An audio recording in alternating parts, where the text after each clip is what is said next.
Napoleon Bonaparte, a figure whose ambition had reshaped the very map of Europe for over 2 decades, having dramatically escaped from his exile on the island of Elba in February 1815, thereby initiating the tumultuous period known as the 100 Days, a final, audacious attempt to reclaim his lost empire and reassert French dominance, immediately found himself confronted by the unified resolve of the Seventh Coalition, an formidable alliance of European powers, including Great Britain, Prussia,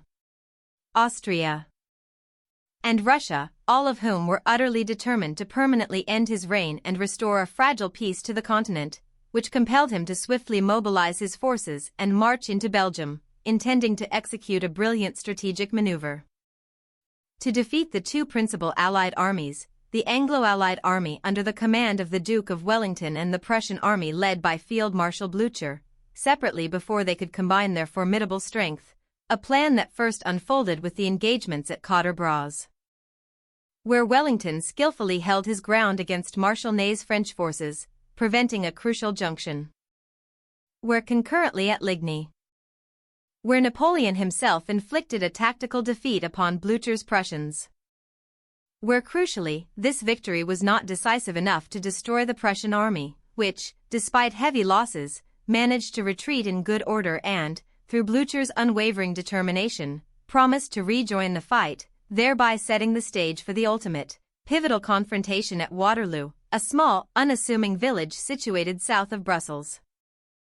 where Wellington, renowned for his defensive acumen, had meticulously chosen a strong defensive position along the Mont Saint-Jean ridge, strategically deploying his mixed forces, comprising British, Dutch-Belgian, Hanoverian, Brunswick, where Nassau troops, behind the crest to shield them from the devastating impact of French artillery fire, were simultaneously fortifying key points such as the farmhouses of Hougoumont on his right flank and La Haye-Saint in his center, which would prove to be crucial, hotly contested strongholds throughout the entire day. Whereas the morning of Sunday, June 18, 1815, dawned, a heavy, incessant overnight rain had transformed the battlefield into a quagmire of thick mud, a circumstance that compelled Napoleon to delay his planned grand attack until midday, a decision he believed would allow the ground to dry sufficiently for his artillery and cavalry, which, in hindsight, proved to be a critical error by granting Blücher's Prussians invaluable extra hours to march across the difficult terrain and approach the battlefield,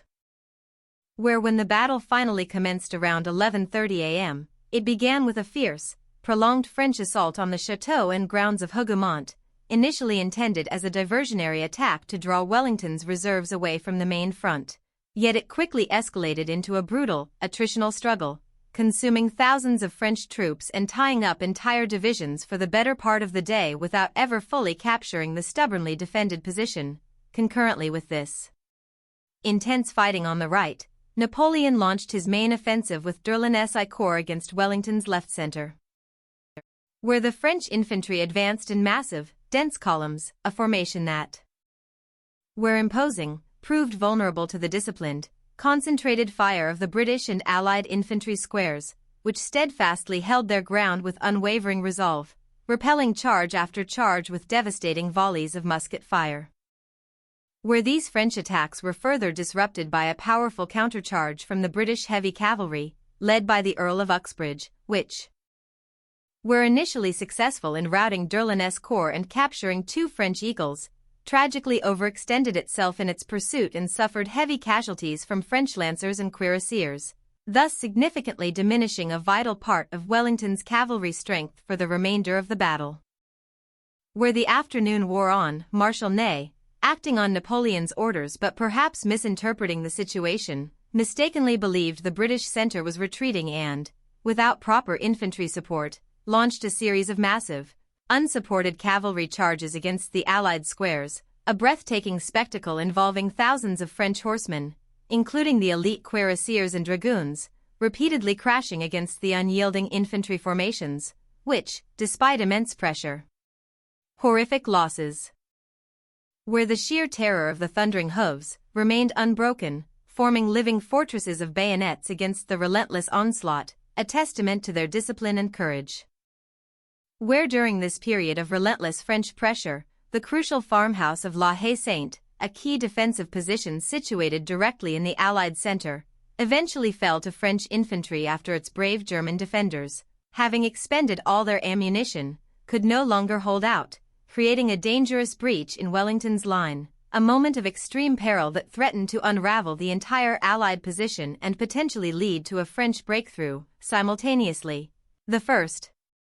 much anticipated elements of Blücher's Prussian army, having endured a grueling march across muddy roads and through difficult terrain, began to arrive on Napoleon's right flank, specifically engaging the French at the village of Plancenoit, forcing Napoleon to divert vital Imperial Guard units to hold them back, thereby critically weakening his main attack against Wellington and stretching his already beleaguered forces.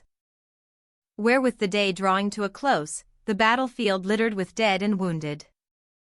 Where, sensing the battle inexorably slipping away, Napoleon, in a final, desperate gamble, committed his elite Imperial Guard, his most trusted and formidable soldiers, to a climactic assault on Wellington's depleted but still unbroken line, an attack spearheaded by two columns of these legendary veterans advancing with resolute determination up the slope towards the Allied center,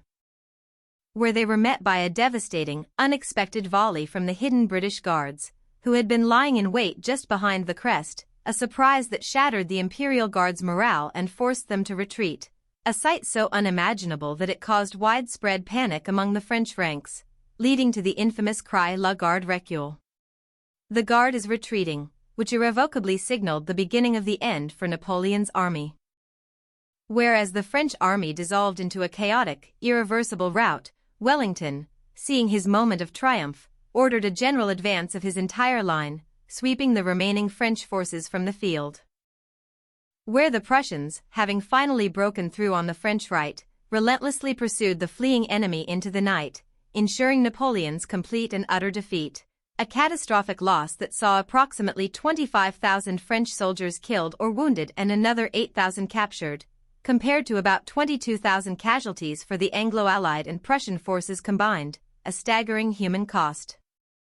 Where in the immediate aftermath, Napoleon fled to Paris, where he abdicated for the second and final time, subsequently surrendering to the British and being exiled to the remote, windswept island of St. Helena, where he would live out his remaining 6 years, effectively ending his extraordinary reign and definitively concluding the tumultuous era of the Napoleonic Wars, a conflict that had profoundly reshaped the political landscape and national identities of Europe for over 2 decades.